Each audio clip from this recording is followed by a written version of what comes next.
Hey, what's up, Shell Squad? How's life? How's your family? Um, my day is going a little bit wacky. Well, a little bit rough today because my dumbass decided not to take my meds yesterday. And so that's why you're getting a little bit later video today and wet hair and no makeup. But, um, I hope everybody is doing alright. And if you're not a part of the Shell Squad yet, allow me to introduce myself. I'm Shelley Lawson, your friendly neighborhood author and entrepreneur, and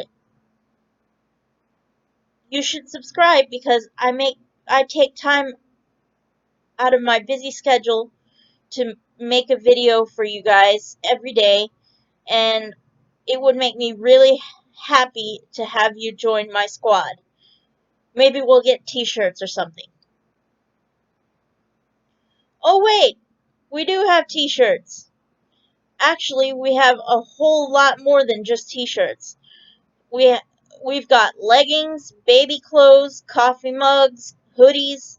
Heck, we've even got a hoodie of the month club where you can subscribe to get a different hoodie mailed to you every month for 15% off the regular price. I'll put a link below this video to where you can enroll in that because you're not going to want to miss out on this month's uh, hoodie because I am quite proud of it. It's probably my favorite product in the whole store, to be honest with you. Um, I plan on ordering one for myself as soon as I can. Now, on to what you've been waiting for. Today, I'm going to read a little more of my new book, Last Words, the physical version of which should be out by Monday. Now, if you haven't watched yesterday's video yet, go ahead and do that now. I'll put that in the annotation above so you can go watch that video and catch up on what you missed. Okay, now that you're back, let's get started. I was right on time for my biennial brain scan to see if the cysts around my brain were retaining spinal fluid. From there, I took the images with me to the office of my neurosurgeon, Dr. Island. When I was merely 2 months old, I was diagnosed with hydrocephalus, a disease caused by buildup of spinal fluid around the brain due to improper draining. Thus, I had a shunt placed into my head that drained the excess fluid away from the brain to the stomach area. I'm not exactly sure which organ it goes to specifically. Of course, on numerous occasions the shunt malfunctioned, either through mechanical problems or if I had a bad fall, which so far had only happened once when I was 8. I was climbing old on an old jungle gym at my local park and missed a rung on the ladder going down, jostling the pump around, and it of course required more surgery, which is why I have had a scan and a visit with a neurosurgeon every year when I was younger, and then every 2 years when I hit 18, and I haven't had any complications in about 10. From ages 2 months old to 13 years old, it was Dr. Tanner, until he took a job somewhere on the other side of the country. Then Dr. Dickerson, until I turned 18 and had to switch from a pediatric surgeon to an adult surgeon, which is when Dr. Island entered the scene. The last few scans had come out fine, but still I get nervous whenever I notice a pattern of headaches. Everything looks fine, he said. You shouldn't have any problems with shifting, but if something should happen in between now and your next appointment and you're concerned, you can call here or go to the ER. Sounds good, I said. Good deal, kiddo. Audrey will set you up at the counter. As I was rapidly approaching my mid-20s, I didn't particularly care for the term kiddo. Not only is it a term meant to belittle human beings younger than the speaker, as if to give themselves some kind of confidence boost, it also unnecessarily elongates the word kid, so that not only are you calling me a child, but one that doesn't deserve proper English. Despite all this, I figured that Dr. Island should get a pass, seeing as how he'd been my doctor for about 5 years, and I liked to think we built up quite a rapport. I left the doctor's office, satisfied with the test results. Even though it had been expected, a kind of calmness washed over me. As I rode the elevator down, I let out a sigh of relief.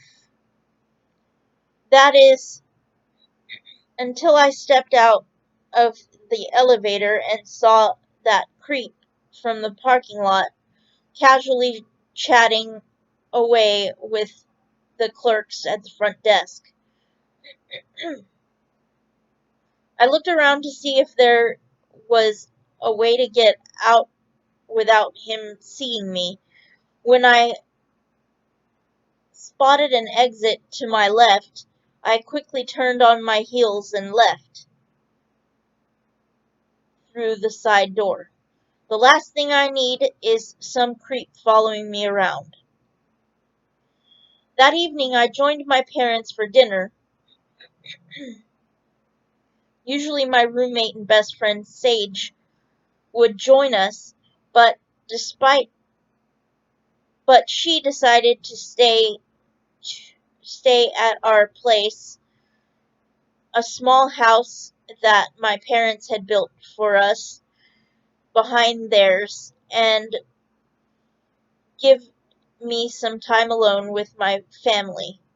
My father had taken a job in a town deep in the Rio Grande Valley, as if as it was in the middle of a big oil boom.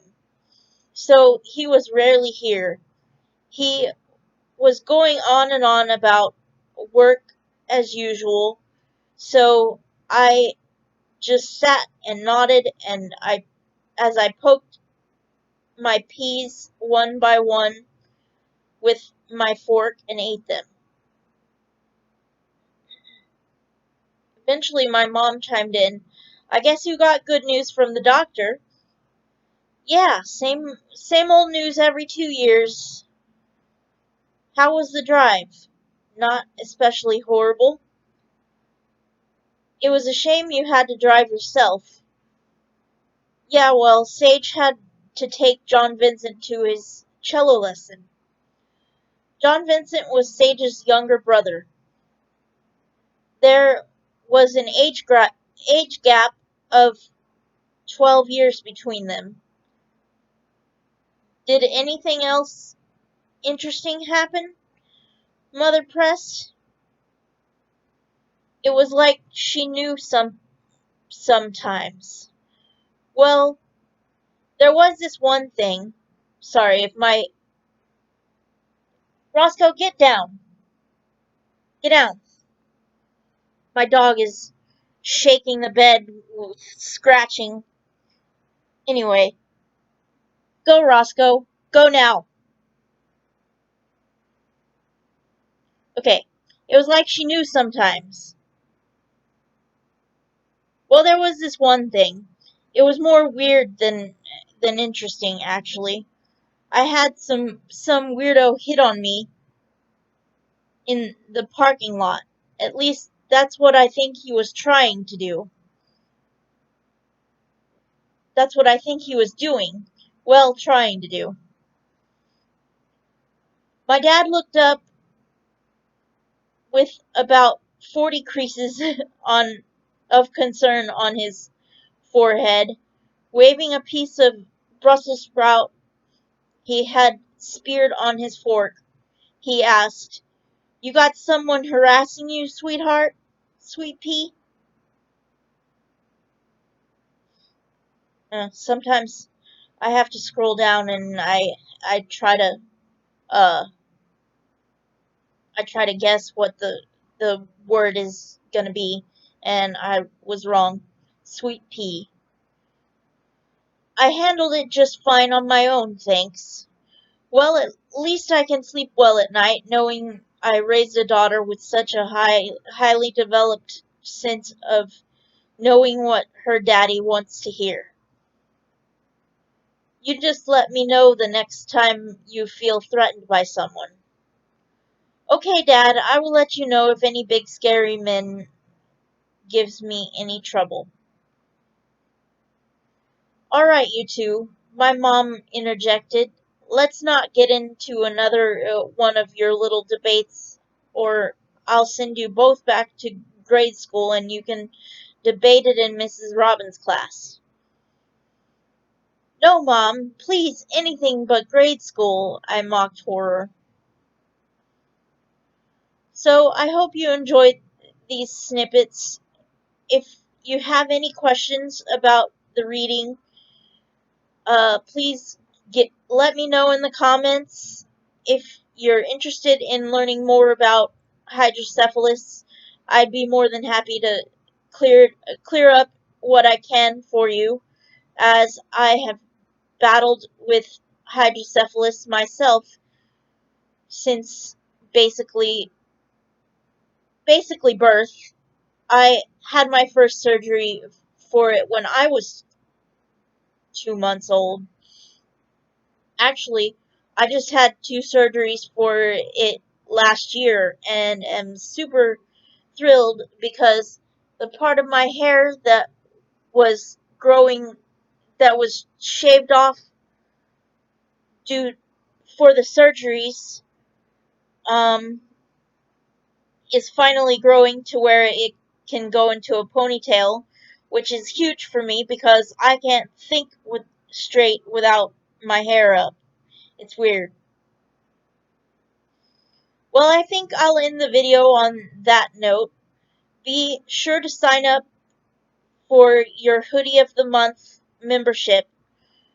Get yourself an awesome hoodie delivered to your door every month for 15% off the regular price. It's a great deal.